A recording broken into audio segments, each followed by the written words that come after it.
واحلل عقدة من لساني يفقهوا قولي سبحانك لا علم لنا إلا ما علمتنا إنك أنت العليم الحكيم وتب علينا إنك أنت التواب الرحيم.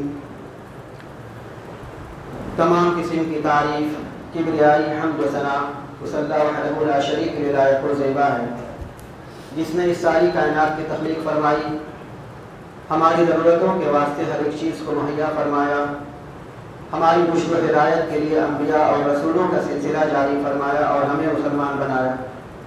درود اور سلام نازل و تمام انبیاء کرام علیہم الصلاۃ والتسلیم پر، خصوصاً امام کائنات، امام الانبیاء، افضل البشر، خاتم النبیین، شفیع المذنبین، رحمت للعالمین محمد صلی اللہ علیہ وسلم پر۔ اللهم صل على محمد وعلى آل محمد كما صليت على إبراهيم وعلى آل إبراهيم إنك حميد مجيد. اللهم بارك على محمد وعلى آل محمد كما باركت على إبراهيم وعلى آل إبراهيم إنك حميد مجيد. معزز حاضرین جمعہ، عزیز بچوں، خطبہ مسنونہ کے بعد سورہ آل عمران آیت نمبر 144 کی تلاوت آپ کے سامنے کی گئی۔ انشاءاللہ اسی آیت کریمہ کی روشنی میں کچھ باتیں آپ کے سامنے رکھنی ہیں۔ اللہ رب العزت سے دعا ہے کہ اللہ تعالی ہمیں حق کہنے، حق سننے، حق سمجھنے اور حق باتوں پر عمل کرنے کی توفیق عنایت فرمائے، آمین۔ آیت کریمہ کا ترجمہ سن لیجئے۔ اللہ رب العزت نے سورہ آل عمران آیت نمبر 144 میں ارشاد فرمایا، وما محمد الا رسول، محمد رسول ہیں، قد خلت من قبلہ الرسل، ان سے پہلے بھی بہت سارے رسول گزر چکے، افإن مات، کیا ان کی وفات ہو جائے، او قتل انقلبتم علی اعقابکم، یا یہ قتل کر دیے جائیں تو کیا تم ایڑیوں کے بل پیچھے پلٹ جاؤ گے، ومن ينقلب علی عقبیہ، اور جو پیچھے پلٹ جائے گا ان کے بعد، ان کی وفات کے بعد یا ان کے قتل کے بعد، فلن یضر اللہ شیئا، تو وہ اللہ کا کچھ بھی نہیں بگاڑ سکے گا۔ اس آیت کریمہ میں اللہ رب العزت نے تمام مسلمانوں کو اس بات کی چیتونی دی کہ دیکھو محمد صلی اللہ علیہ وسلم بھی اسی نبوت اور رسالت کی ایک کڑی ہے جو ان سے پہلے بھی رسول اور نبی دنیا میں آئے۔ جب بھی وہ رسول اور نبی دنیا کے اندر تشریف لائے پھر دنیا کے سے چلے بھی گئے۔ اسی سلسلے کی آپ بھی ایک کڑی ہیں، تو لہذا جب وہ چلے گئے تو آپ کو بھی جانا ہے۔ لیکن جب آپ چلے جائیں گے تو آپ کی دنیا میں جو آنے کا مقصد تھا وہ مقصد کو جب آپ اپنے سامنے نہیں رکھیں گے اور اس مقصد کو فراموش کر دیں گے، بھول جائیں گے، تو اللہ کا کیا بگاڑ لیں گے؟ وَمَن يَنْقَلِبْ عَلَىٰ عَقِبَيْهِ، جو پیچھے پلٹ جائے گا، مطلب یہ ہے کہ جو اپنے مقاصد کو بھول جائے گا، رسول صلی اللہ علیہ وسلم دنیا کے اندر میں جس مشن کو لے کر کے آئے تھے اس مشن کو کوئی بھول جائے گا، اس مقصد کو بھول جائے گا، جینے کے مقصد کو چھوڑ دے گا، تو وہ اللہ کا کیا بگاڑ لے گا؟ تو لہذا رسول اگر دنیا سے چلے جاتے ہیں تو چلے جائیں، لیکن ان کے مقاصد اور ان کی تعلیم اور ان کی سنت ہمیشہ جاری رہنی چاہیے۔ اگر آپ رسول کے جانے کے بعد ان کے مقاصد کو آگے بڑھاتے رہو گے اور ان کی سنت پر ہمیشہ پیروی کرتے رہو گے تو گویا کہ ایسے ہے کہ جیسے رسول زندہ ہے، رسول ہمارے درمیان میں موجود، گویا کہ رسول تو نہیں ہے لیکن رسول اللہ صلی اللہ علیہ وسلم کی وہ پوری زندگی ہمارے سامنے موجود ہے۔ ٹھیک ہے آپ چھوڑ دو، لیکن اس سے اللہ کا کچھ نہیں بگڑے گا، اللہ کے دین میں ذرہ برابر بھی فرق نہیں آئے گا۔ تو یہ مقصد ہے۔ اس کے بعد دوسری آیت کریمہ میں سورہ زمر آیت نمبر 30 میں اللہ سبحانہ و تعالیٰ نے اسی بات کو دہراتے ہوئے فرمایا انک میت و انہم میتون. نبی کریم صلی اللہ علیہ وسلم آپ کو بھی دنیا سے جانا ہے اور ان کو بھی دنیا سے جانا ہے.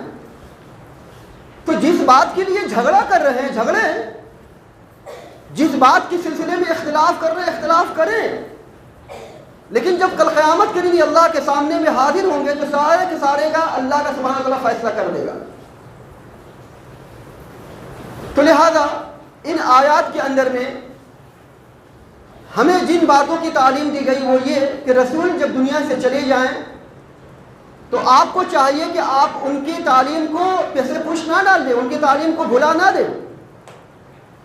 ان کے دنیا کے آنے کا جو مقصد تھا اس مقصد کو نہ بھول جائے بلکہ ہمیشہ یاد رکھیں.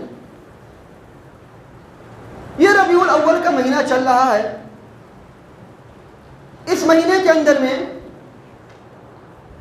سارے حضرات جانتے ہیں کہ رسول اللہ صلی اللہ علیہ وسلم کی پیدائش ہوئی، اور یہ بات مسلم بھی ہے کہ اسی مہینے کے اندر میں رسول اللہ صلی اللہ علیہ وسلم کی وفات بھی ہوئی.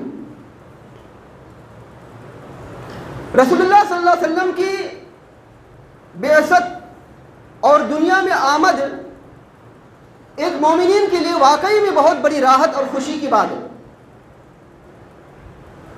خوشی اس بات کے لیے ہے کہ جب دنیا تاریک اندھیروں میں بھٹک رہی تھی اس وقت اللہ کے نبی صلی اللہ علیہ وسلم دنیا کے اندر میں اجالا اور کرن بن کر کے آئے.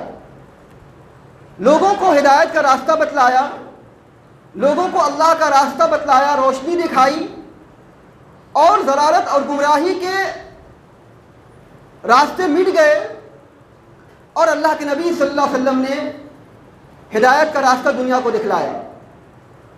اس معنوں میں خوشی ہے. اللہ سبحانہ و تعالیٰ نے سورہ آل عمران میں ارشاد فرمایا وَاذْكُرُوا نِعْمَةَ اللَّهِ عَلَيْكُمْ إِذْ كُنْتُمْ أَعْدَاءً فَأَلَّفَ بَيْنَ قُلُوبِكُمْ فَأَصْبَحْتُمْ بِنِعْمَتِهِ إِخْوَانًا وَكُنْتُمْ عَلَى شَفَا حُفْرَةٍ مِّنَ النَّارِ فَأَنْقَذَكُم مِّنْهَا.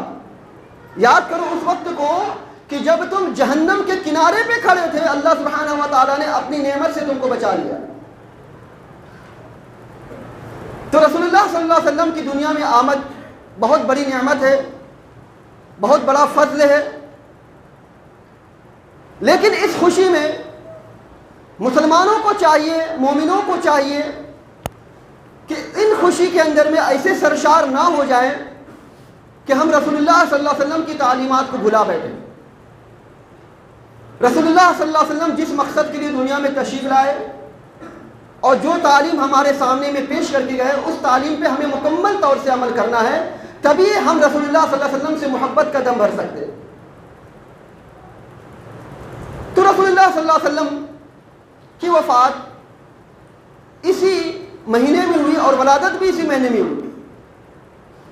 گویا کہ یہ تاریخ، یہ مہینہ رسول اللہ صلی اللہ علیہ وسلم کی ولادت اور ان کی وفات سے جانی جاتی ہے.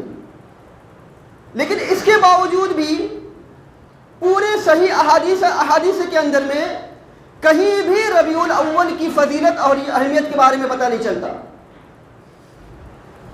رسول اللہ صلی اللہ علیہ وسلم کی ولادت اور وفات کے باوجود بھی کسی بھی صحیح احادیث کے اندر میں اللہ کے نبی صلی اللہ علیہ وسلم نے اس مہینے کی کوئی اہمیت اور فضیلت کا ذکر نہیں کیا. ظاہر سی بات ہے جب اسی مہینے کے اندر میں رسول اللہ صلی اللہ علیہ وسلم کی وفات ہوئی اور اسی مہینے کے اندر میں رسول اللہ صلی اللہ علیہ وسلم پیدا ہوئے تو اس کی بہت بڑی اہمیت ہونی چاہیے تھی. لیکن خود رسول اللہ صلی اللہ علیہ وسلم نے کبھی اس مہینے کی کوئی اہمیت اور فضیلت نہیں بیان کی. اس کے علاوہ ہمیں اس بات کا تعین نہیں ہے کہ رسول اللہ صلی اللہ علیہ وسلم کس تاریخ کو پیدا ہوئے، اور جس تاریخ کو پیدا ہوئے رسول اللہ صلی اللہ علیہ وسلم جس دور میں پیدا ہوئے اس دور میں ولادت کی خوشی منانے کا کیا طریقہ تھا کسی کو کچھ نہیں پتا.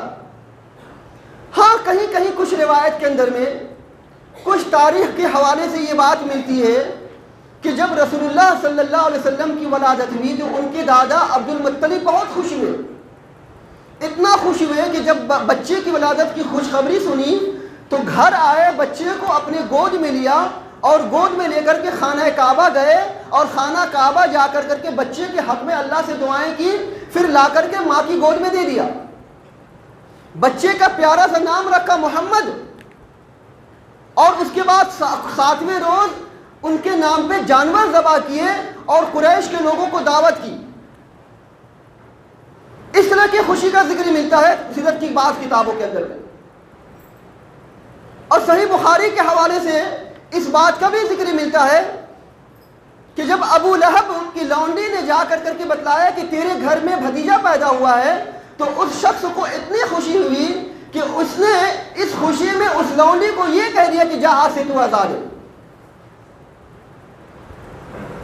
تو کسی بچے کی ولادت کی خوشی منانا یہ فطری امر ہے، شریعت نے اس کی تعلیم بھی دی ہے، شریعت نے اس کا پاس لحاظ بھی رکھا ہے کہ جب بچہ آپ کے یہاں کسی بچے کی ولادت ہو تو اس بچے کی ولادت کی خوشی منانی چاہیے، لیکن خوشی منانے کے احکام اور فرامین شریعت نے بتلائے ہیں۔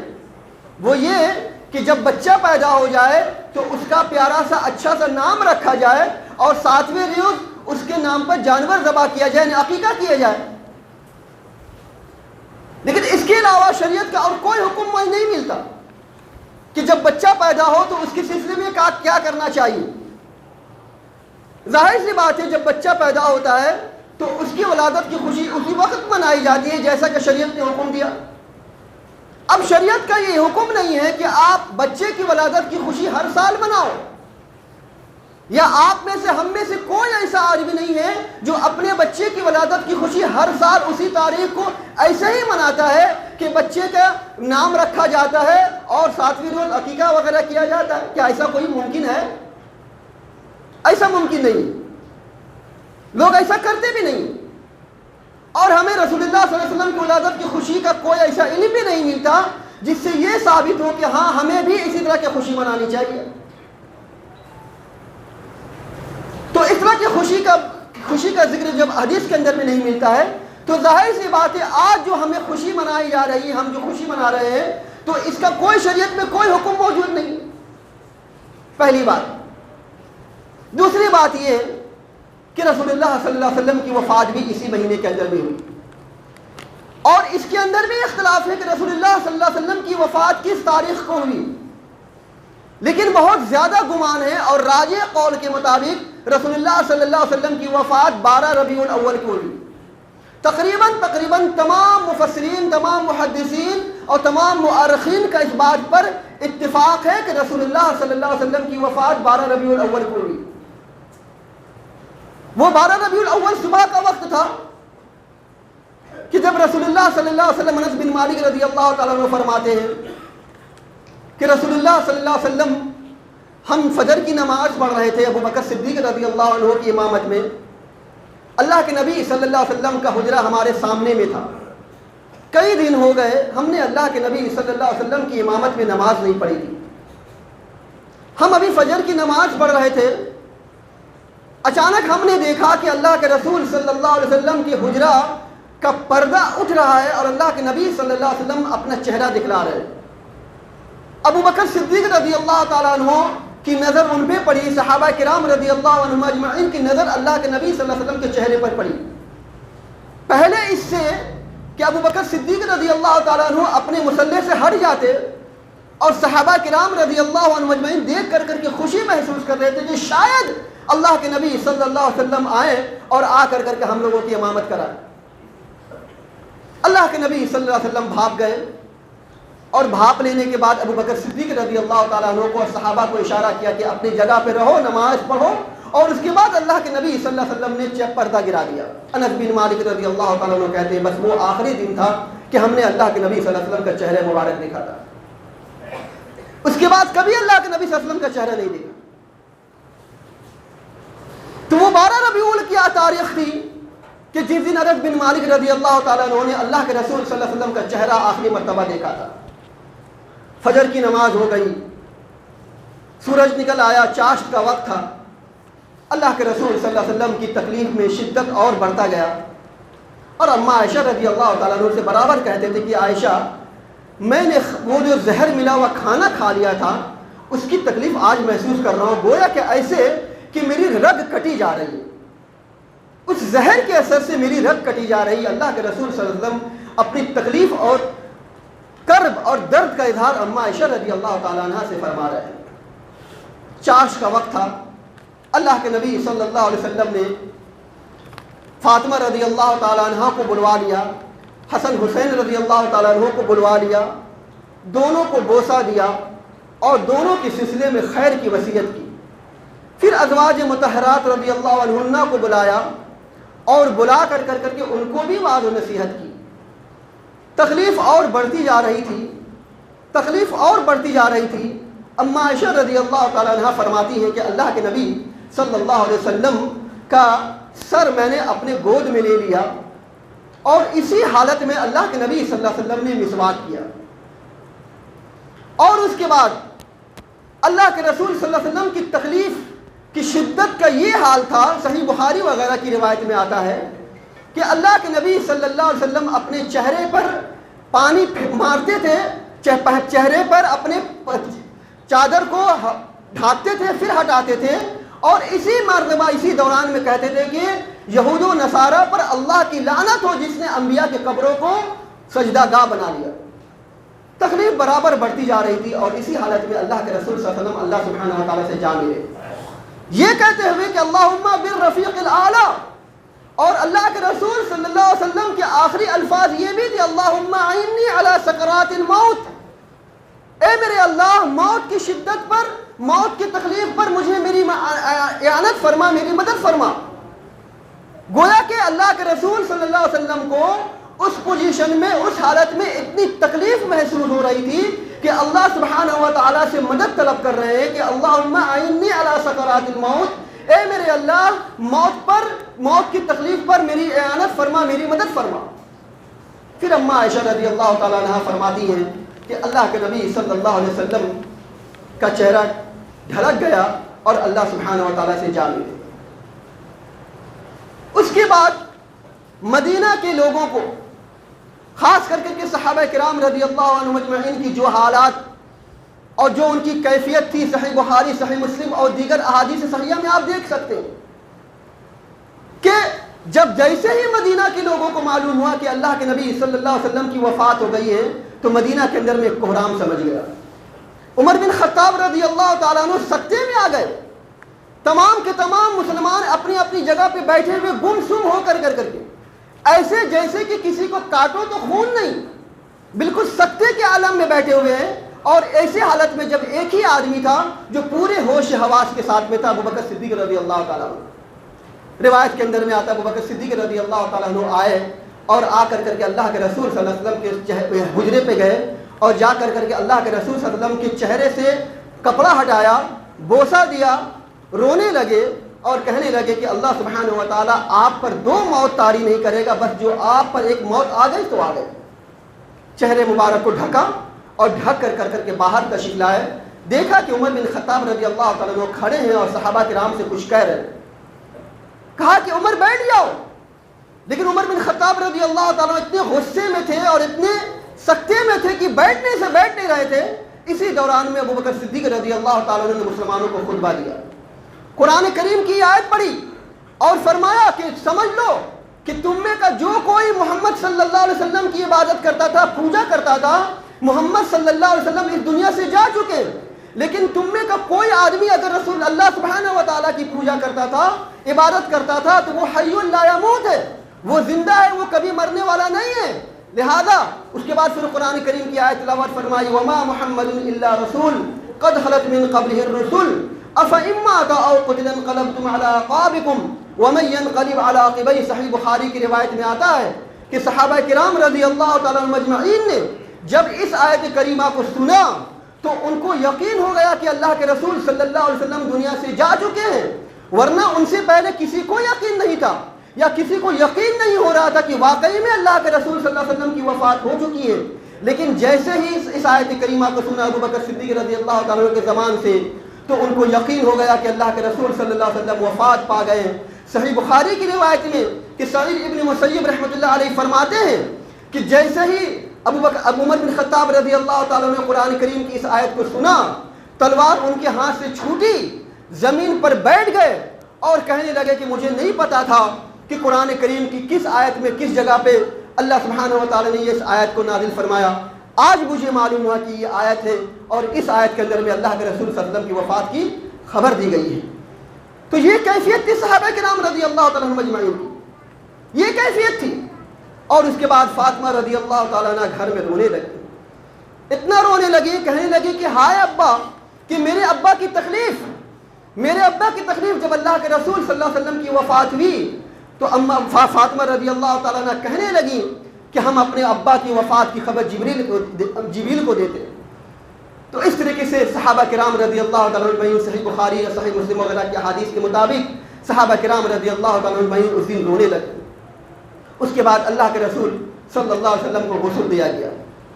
غسل کی کیفیت کیا تھی آپ صحیح احادیث کا مطالعہ کیجئے، آج کے اس مختصر خطبے میں بیان کرنے کا وقت نہیں ہے۔ اسی طریقے سے اللہ کے رسول صلی اللہ علیہ وسلم کو یمن کے دھاری دار چادر میں کفن دیا گیا۔ پھر اللہ کے رسول صلی اللہ علیہ وسلم کی باری باری نماز جنازہ پڑھائی گئی۔ مسند احمد کی روایت میں آتا ہے کہ ایک ایک صحابی، دو صحابی حجرہ کے اندر میں جاتے تھے اور جا کر کے نماز جنازہ پڑھتے تھے اور پھر چلے آتے تھے۔ پھر پورا کا پورا دن، پوری رات، اس کے بعد پھر پورا دوسرا دن پورا کا پورا۔ اور اماں عائشہ رضی اللہ تعالیٰ عنہ فرماتی ہیں کہ منگل اور بدھ کی درمیانی رات میں ہم نے پھاؤں کی آواز سنی تو ہمیں پتہ چلا کہ اللہ کے نبی صلی اللہ علیہ وسلم کو دفن کر دیا گیا ہے۔ اور جب دفن کرنے کے بعد انس بن مالک رضی اللہ تعالیٰ عنہ فاطمہ رضی اللہ تعالیٰ عنہ کے پاس میں آئے تو فاطمہ رضی اللہ تعالیٰ عنہ نے بڑی تکلیف کے ساتھ میں کہا، انس کیا تم نے رسول اللہ صلی اللہ علیہ وسلم کو مٹی دے دیا؟ جس رسول اللہ صلی اللہ علیہ وسلم کو دنیا کی زندگی میں ایک کانٹا نہیں لگنے دیتے تھے، تکلیف نہیں ہونے دیتے تھے، ایک کنکر نہیں لگنے دیتے تھے، آج اسی رسول صلی اللہ علیہ وسلم پر تم مٹی ڈال کر کے آؤ، تم مٹی دے کر کے آؤ۔ انس بن مالک رضی اللہ تعالیٰ عنہ فرماتے ہیں کہ جس دن اللہ کے رسول صلی اللہ علیہ وسلم مکہ سے مدینہ تشریف لائے، وہ دن ہمارے لیے بہت ہی تابناک اور بہت ہی خوشی کا دن تھا۔ جس دن آج کا وہ دن ہے کہ جس دن اللہ کے رسول صلی اللہ علیہ وسلم وفات پائے، آج ہمارے لیے دنیا تاریک ہو گئی، ہمارے لیے اندھیری ہو گئی۔ سب سے غمناک اور سب سے غم زدہ دن ہمارے لیے آج کا دن ہے کہ ہم نے ابھی اللہ کے رسول صلی اللہ علیہ وسلم کو دفن کیا، ابھی ہمارے ہاتھ میں مٹی لگے ہوئے تھے کہ ہم نے اپنے دلوں کو اجنبی پایا اللہ کے رسول صلی اللہ علیہ وسلم کی جدائی میں۔ اور اس کے بعد بلال رضی اللہ تعالیٰ عنہ کی یہ کیفیت صحیح احادیث کی روشنی میں ملتی ہے کہ بلال رضی اللہ تعالیٰ عنہ اذان دینے کے لیے کھڑے ہوئے، لیکن جیسے ہی اشہد ان محمد رسول اللہ پر پہنچے روتے روتے گر گئے، اور اس کے بعد اذان بند ہو گئی۔ صحابہ کرام دوڑتے ہوئے آئے، خاص کر کے ابو بکر صدیق رضی اللہ تعالیٰ عنہ آئے، دیکھا کہ ابو بلال رضی اللہ تعالیٰ عنہ ایک بچے کی طرح بلک رہے ہیں، اٹھایا ان کو اور اٹھا کر ان کو ڈھار دیا، ہمت بنائی۔ بلال رضی اللہ تعالیٰ عنہ کہے میرے سخت میں نہیں ہے، میری طاقت میں نہیں ہے کہ میں اذان دوں گا، آپ میری معذرت قبول کر لیجئے۔ چنانچہ ابو بکر صدیق رضی اللہ تعالیٰ عنہ کی معذرت قبول کی اور اس کے بعد اذان کا سلسلہ شروع ہوا جو انشاءاللہ تا قیامت جاری رہے گا۔ تو اس طریقے سے حضرت بلال رضی اللہ تعالیٰ عنہ نے اذان دینے کے وقت میں رونے لگے، بچے کی طرح بلک کر کے۔ مدینہ کے بچے، مدینہ کے بوڑھے، مدینہ کے جوان، مدینہ کی عورتیں سبھی کی سبھی رونے لگی۔ وہ دن تاریخ تھا۔ اس کے بعد صحیح مسلم کی روایت کے اندر میں آتا ہے کہ ایک مرتبہ ابو بکر صدیق رضی اللہ تعالیٰ عنہ اور ابو عمر خطاب رضی اللہ تعالیٰ عنہ ام ایمن رضی اللہ تعالیٰ عنہ کے گھر تشریف لے گئے کہ رسول اللہ صلی اللہ علیہ وسلم ان کی زیارت کے لیے جایا کرتے تھے، لہذا چلیں ہم لوگ ان کی زیارت کے لیے۔ جب زیارت کے لیے گئے تو ام ایمن رضی اللہ تعالیٰ عنہ رونے لگی۔ فرمایا ابو بکر صدیق رضی اللہ تعالیٰ عنہ کیوں رو رہی ہیں آپ؟ کس لیے رو رہی ہیں؟ کیا اس لیے کہ رسول اللہ صلی اللہ علیہ وسلم دنیا سے تشریف لے جا چکے؟ جب رسول اللہ صلی اللہ علیہ وسلم دنیا سے تشریف لے جا چکے تو یہاں سے بہتر وہاں پہ ہے جو آپ کو پتا ہے۔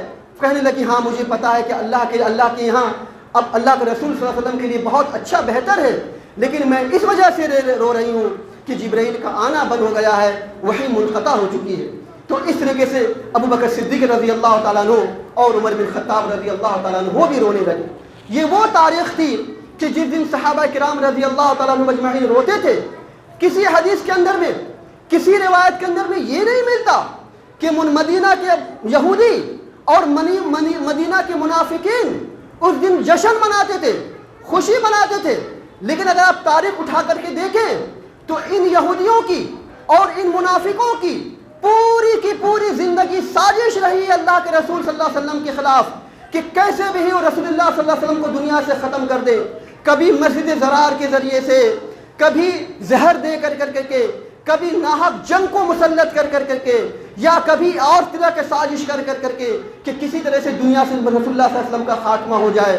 اور قرآن کریم کی اس آیت کے اندر میں کہ فرماتے اللہ سبحانہ و تعالیٰ فرماتا ہے کہ جب یہ منافقین اور یہودی جب آپ کو کرب میں، جب آپ کو مصیبت میں اور جب آپ کو دکھ میں دیکھتے ہیں تو ان کو بڑی خوشی ہوتی ہے. کیا وہ دن یہودیوں کے لیے اور منافقوں کے لیے جشن کا دن نہیں ہوگا؟ کیا وہ دن جشن نہیں مناتے ہوں گے؟ آج مسلمان رو رہے ہیں، صحابہ کرام کرب میں ہیں، تکلیف میں ہیں. کیا یہودیوں کے گھروں میں اور منافقوں کے دلوں کے اندر میں روشنی نہیں ہوتی رہی؟ ان کے دل نہیں جگمگا رہے ہوں گے؟ کیا وہ خوشیاں نہیں منا رہے ہوں گے؟ کسی حدیث کے اندر میں نہیں ملتا ہے. لیکن یاد رکھیے کہ جس کے خلاف سازش کرتے تھے، آج رسول اللہ صلی اللہ علیہ وسلم کی وفات ہوئی ہے تو سب سے زیادہ جن کو خوشی ہوگی، سب سے زیادہ جو جشن مناتے ہوں گے، یہ یہودی اور منافقین مناتے ہوں گے. یہ یہودی اور منافقین مناتے ہوں گے. لہذا یہ جشن منانا اور یہ خوشیاں منانا اور اس طریقے سے چراغا کرنا یہ کسی مسلمان کا کام نہیں ہے.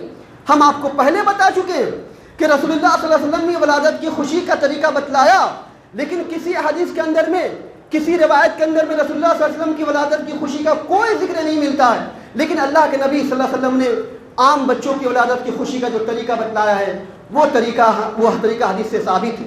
اس کے علاوہ اور کچھ بھی نہیں ہے. لہٰذا آج جو کچھ بھی اندر میں جو 12 وفات کے نام پر یا عید میلاد النبی کے نام پر جو کچھ بھی کیا جا رہا ہے، یہ ایک مسلمان کا شیوا نہیں، ایک مسلمان کا کام نہیں ہے، ایک مسلمان کا کام نہیں ہے. آج یہ لوگ جلوس میں جاتے ہیں. اللہ کے رسول صلی اللہ علیہ وسلم کی کیا وصیت تھی؟ اللہ کے رسول صلی اللہ علیہ وسلم کی وصیت سنن ابن ماجہ کی روایت، الصلاۃ، نماز کی حفاظت کرو، نماز کی حفاظت کرو. آپ کی زندگی میں نماز نہیں ہے، آپ کی زندگی میں سجدے نہیں ہے، آپ کی زندگی میں قیام، رکوع، سجود نہیں ہے. کس بات کی جشن؟ اللہ کے رسول صلی اللہ علیہ وسلم فرماتے جاؤ آپ خوشیاں مناؤ، آپ 12 وفات کے نام پہ یا عید میلاد النبی کے نام پر جشن مناؤ، لیکن تمہارے کانوں میں شیطان نے پیشاب کر دیا، تمہارے کانوں میں شیطان نے پیشاب کر دیا. رسول اللہ صلی اللہ علیہ وسلم نے کیا فرمایا کہ جس نے فجر کی نماز کو ضائع و برباد کر دیا، شیطان نے اس کے کان میں پیشاب کر دیا. تم شیطان کے پیشاب کو کانوں میں لے کر کے جشن منا رہے ہو. کیا اللہ کے رسول صلی اللہ علیہ وسلم کی یہی تعلیم تھی؟ اور اس طرح سے اللہ کے رسول صلی اللہ علیہ وسلم کی جو تعلیم تھی، اس تعلیمات پہ آج ہمیں دنیا کو بتلانا ہے کہ آج ہمیں کیا کیا کرنی ہے. خاص کر کے آج دیکھ لیجیے فرانس کے اندر میں جس طریقے سے رسول اللہ صلی اللہ علیہ وسلم کے خاکے بنائے جا رہے ہیں، جس طریقے سے رسول اللہ صلی اللہ علیہ وسلم کی تصویر بنائی جا رہی ہے، مسلمانوں کی دل آزاری کی کوشش کی جا رہی ہے. ہم آپ کو اس سے پہلے خطبہ میں بیان کر چکے ہیں کہ مسلمان احتجاج کر رہے ہیں، مسلمان پروٹیسٹ کر رہے ہیں، کوئی فائدہ نہیں ہے. کسی نے بھی اگر رسول اللہ صلی اللہ علیہ وسلم کی خاکہ بنایا ہو تو معاف کیجیے، وہ رسول اللہ صلی اللہ علیہ وسلم کا خاکہ نہیں ہے. اللہ کے رسول صلی اللہ علیہ وسلم پہلے ہی بتا چکے ہیں کہ شیطان میری تصویر نہیں بنا سکتا، شیطان تمہارے خواب میں نہیں آ سکتا میری تصویر لے کر کے. لہذا کوئی بھی اللہ کے رسول صلی اللہ علیہ وسلم کا خاکہ نہیں بنا سکتا اور کوئی بھی رسول اللہ صلی اللہ علیہ وسلم کی تصویر نہیں بنا سکتا. اللہ سبحانہ و تعالیٰ کا کرم احسان ہے. جو بھی بناتا ہے اور بنا کر کے مسلمانوں کو اشتعال کرتا ہے اور مسلمانوں کو دل آزاری کرنے کی کوشش کرتا ہے، ہم مسلمانوں کو اپنے گریبان کے اندر میں جھانکنے کی کوشش کرنی چاہیے کہ رسول اللہ صلی اللہ علیہ وسلم کی تعلیم نہیں ہو سکتی یا رسول اللہ صلی اللہ علیہ وسلم کا خاکہ نہیں ہو سکتا. رسول اللہ صلی اللہ علیہ وسلم جو مشن دے گئے، جو تعلیم دے کے گئے ہیں، آج ہمیں اس پر عمل کرنا. آپ دیکھ لیجئے اسی جشن کے نام پر ہمارے یہ مولوی حضرات کس طریقے سے گھوڑ سواری کرتے. رسول اللہ صلی اللہ علیہ وسلم کبھی گدے پہ نہیں سوئے، کبھی مخمل پہ نہیں سوئے. یہ لوگ رسول اللہ صلی اللہ علیہ وسلم کی ولادت پہ اپنے اوپر میں پھولوں گجروں کا ہار پہن رہے. کیا رسول اللہ صلی اللہ علیہ وسلم کی یہی تعلیم تھی؟ رسول اللہ صلی اللہ علیہ وسلم کی سنت یہی تھی؟ آپ دیکھ لیجئے کس طرح سے جلوس نکالا جاتا ہے، کیسے دھوم دھام سے جلوس نکالا جاتا ہے. افلاح کی سواری، عمر بن خطاب رضی اللہ عنہ سواری کے واقعات کو لے لیجئے کہ جس وقت بیت المقدس فتح ہوا اور عمر بن خطاب رضی اللہ عنہ کو خبر دیا گیا کہ آپ تشریف لائیے، بیت المقدس فتح ہو چکا ہے. چنانچہ ابو عمر بن خطاب رضی اللہ تعالیٰ عنہ اپنے خادم افلاح کو لے کر کے باری باری گھوڑے پہ سوار ہوتے ہوئے کبھی افلاح چڑھتے تھے، کبھی ان کی باری ہوتی، کبھی عمر بن خطاب رضی اللہ تعالیٰ عنہ کی باری ہوتی، کبھی عمر بن خطاب چڑھتے، اور اس طرح سے دونوں چڑھتے اترتے بیت المقدس مسجد اقصیٰ کے گیٹ پر پہنچے، اور جب گیٹ پہ شہر کے گیٹ پر پہنچے تو اس وقت افلاح کی باری تھی چڑھنے کی۔ افلاح نے کہا کہ حضور آپ تشریف لے چلیے، آپ چڑھیے، کیونکہ شہر کا گیٹ قریب آ گیا، لوگ آپ کو پروٹوکول دیں گے، لوگ آپ کی عزت کریں گے، لوگ آپ کو سمجھیں گے کہ آپ امیر المومنین ہیں۔ لیکن عمر بن خطاب رضی اللہ تعالیٰ نے اس وقت بھی انصاف کا دامن نہیں چھوڑا، کہا کہ ہمارے رسول کی یہ تعلیم نہیں تھی، ہمارے رسول کا یہ مشن نہیں تھا، بھلے سے اب گیٹ سامنے میں آ رہا ہو، شہر کا دروازہ سامنے میں آ رہا ہو، لیکن ہمیں اللہ کے رسول صلی اللہ علیہ وسلم اور قرآن کے احکام و فرامین پر عمل کرنا، تم چڑھو۔ زبردستی افلاح کو چڑھایا، اور اسی پوزیشن میں اسی حالت میں مسجد اقصیٰ پہنچے۔ مسجد بیت المقدس کے لوگوں نے دیکھا، یہ عیسائیوں نے دیکھا کہ کس طریقے سے مسلمانوں کا ایک امیر، کس طریقے سے ایک مسلمانوں کا رئیس کس طریقے سے جو ہے اپنے غلام کو گھوڑے پہ سوار ہو کر کے تشریف لا رہا ہے۔ یہ رسول اللہ صلی اللہ علیہ وسلم کی تعلیم تھی، یہ رسول اللہ صلی اللہ علیہ وسلم کا مشن تھا۔ آج یہ لوگ گھوڑے پہ سوار ہو رہے، رسول اللہ صلی اللہ علیہ وسلم کی جشن ولادت منا رہے۔ کس نے جشن منایا، کس نے ولادت منائی، اور کس نے خوشیاں منائیں؟ آپ تاریخ کا مطالعہ کر کے دیکھ لیجئے۔ تو جمعہ کے مختصر خطبے میں آج آپ کو یہ بتانے کی ضرورت نہیں ہے۔ اللہ سبحانہ و تعالیٰ ان لوگوں کو عقل کی توفیق عطا فرمائے، اور مسلمانوں کو اس بات کی تعلیم دے، مسلمانوں کو اس بات کی سمجھ دے کہ مسلمان ان چیزوں کو سمجھیں۔ اللہ سبحانہ و تعالیٰ نے قرآن مجید میں ارشاد فرمایا کہ اگر یہ لوگ نہیں سمجھتے، اگر یہ لوگ نہیں مانتے، اگر یہ لوگ رسول اللہ صلی اللہ علیہ وسلم کی تعلیمات پر عمل نہیں کرتے، تو یاد رکھیے اللہ سبحانہ و تعالیٰ نے ان کے کفر میں اور زیادہ زیادتی کر کے رکھا ہوا ہے۔ اللہ نے ان کو کفر میں اور بڑھا کر کے رکھا ہوا۔ ایسا نہ ہو کہ کل یہ مرے تو اسی کفر کی حالت میں اور اسی طریقے سے بدعت اور خرافات کرتے ہوئے۔ اللہ سبحانہ و تعالیٰ عام مسلمانوں کو سمجھ کی توفیق عطا فرمائے۔ ہم مسلمانوں کی ایک ذمہ داری بنتی ہے کہ ہم مسلمان دوسرے کے اشتعال پہ نہ آئیں، ہم مسلمان دوسرے کی دل آزاری پر اس طرح سے دل آزاری نہ کریں۔ ہم مسلمانوں کی ذمہ داری ہے کہ رسول اللہ صلی اللہ علیہ وسلم کی صحیح تعلیمات دنیا کو بتلائیں کہ رسول اللہ صلی اللہ علیہ وسلم کی کیا تعلیم تھی، رسول اللہ صلی اللہ علیہ وسلم نے ہمیں کس مقصد کے لیے کس مقصد کے دنیا میں آئے، اور کون سا مشن اور کون سا مقصد چھوڑ کے گئے۔ آج آپ دیکھ لیجئے کہ لوگ گالیاں بک رہے ہیں اپنی زبان سے، اور رسول اللہ صلی اللہ علیہ وسلم کا نام لے رہے ہیں، سود خوری کر رہے ہیں، چوری کر رہے ہیں، اور اس طریقے سے ہماری بہو بیٹیاں شرع عام ننگے گھوم رہی ہیں، اس کی کوئی پرواہ نہیں، کوئی فکر نہیں ہے۔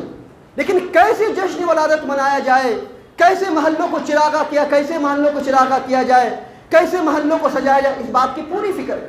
کسی کے گھر میں چولہا جلے نہ جلے، کسی کے گھر میں بہو بیٹی ہو نہ ہو، کسی کی بہن کا نکاح ہو نہ ہو، کسی کے بچے تعلیم سے محروم رہ جائیں تو رہ جائیں، کوئی غریب بیچارہ دوا علاج کے مر جائے تو مر جائے، سماج کو اور ہمارے علماء کو اس بات کی کوئی فکر نہیں ہے۔ اگر فکر ہے تو بس جشن ولادت کی، اگر فکر ہے تو جلوس کی، اگر فکر ہے تو کسی طرح سے راستوں کو جام کرنے کی، لوگوں کو تکلیف دینے کی، آواز کے ذریعے سے لوگوں کو تکلیف پہنچانے کی، تاکہ لوگ پتہ چلے کہ آج کیا دن ہے، آج ہم کیا چیز کر رہے ہیں۔ لہٰذا آج ہم مسلمانوں کی پوری ذمہ داری بنتی ہے ایک غیور مسلمان ہونے کی حیثیت سے، اگر آپ کے ہمارے پاس میں دھڑکتا ہوا دل ہے، اگر ہم واقعی میں صحیح معنوں میں رسول اللہ صلی اللہ علیہ وسلم سے محبت کرتے ہیں، تو ہماری ذمہ داری بنتی ہے کہ رسول اللہ صلی اللہ علیہ وسلم کی تعلیمات کو جیسے بھی ہو، جس طریقے سے بھی ہو، جس راستے سے بھی ہو، اللہ کے واسطے اللہ کے رسول صلی اللہ علیہ وسلم کی تعلیم کو پہلے اپنائیے، اس کے بعد دنیا کے اندر میں پھیلانے کی کوشش کیجیے، تاکہ ضلالت اور گمراہی کا راستہ ختم ہو جائے، ضلالت اور گمراہی دب جائے، اور ان علماء سو کا منہ کالا ہو کہ جو اس طریقے سے اپنی روزی روٹی سیکھنے کے لیے مسلمانوں کو گمراہ اور مسلمانوں کو ضلالت کے راستے میں لا کر کے کھڑا کرتے ہیں۔ اللہ سبحانہ و تعالیٰ سے دعا ہے اللہ سبحانہ و تعالیٰ ان کو نیک عمل کی توفیق عطا فرمائے، اللہ سبحانہ و تعالیٰ ان کو نیک سمجھ کی توفیق عطا فرمائے۔ آج ہم اللہ کے رسول صلی اللہ علیہ وسلم کی وفات کی ان کا غم نہیں منا سکتے، کیونکہ اللہ کے رسول صلی اللہ علیہ وسلم کی حدیث ہے کہ کسی کے لیے وفات کا غم منانا صرف 3 دن ہے، صرف 3 دن ہے۔ لہذا آج کا دن نہ تو ہمارے لیے خوشی کا دن ہو سکتا ہے، کیونکہ خوشی کا کون سا طریقہ ہے رسول اللہ صلی اللہ علیہ وسلم سے ثابت نہیں ہے، اور وفات تو ہم اس وجہ سے بھی نہیں منا سکتے کہ اللہ کے نبی صلی اللہ علیہ وسلم نے خود منع کر دیا ہوا ہے۔ لہذا آج کا یہ دن ہے تو نہ تو صحابہ کرام سے ثابت ہے، نہ تو ائمہ سلف صالحین سے ثابت ہے، نہ تو تابعین سے تابعین سے ثابت ہے، اور نہ کسی اولیاء اللہ اور کسی بزرگ سے ثابت ہے۔ لہذا آج جو کچھ بھی ہے یہ سارا کا سارا من گھڑت، یہ سارا کا سارا موضوع، یہ سارا کا سارا نفس پرستی، ہوا پرستی اور اس طریقے سے اپنے روزی روٹی کے لیے، پیٹ بھرنے کے لیے سارا کا سارا معاملہ ہے۔ اللہ سبحانہ و تعالیٰ ان کو نیک عمل کی توفیق عطا فرمائے، نیک سمجھ کی توفیق عطا فرمائے۔ اللہ سبحانہ و تعالیٰ ہم تمام مسلمانوں کو صراط مستقیم پر چلنے کی توفیق عطا فرمائے۔ لا العالمین ہم تمام مسلمانوں کو نبی کریم صلی اللہ علیہ وسلم سے سچی محبت کی توفیق عطا فرمائے۔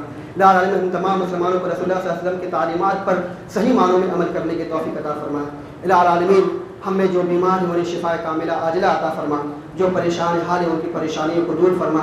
لا العالمین جو اپنے بچے اور بچیوں کے رشتوں کے تعلق سے پریشان ہیں، لا العالمین تو ان سب کی مدد فرما۔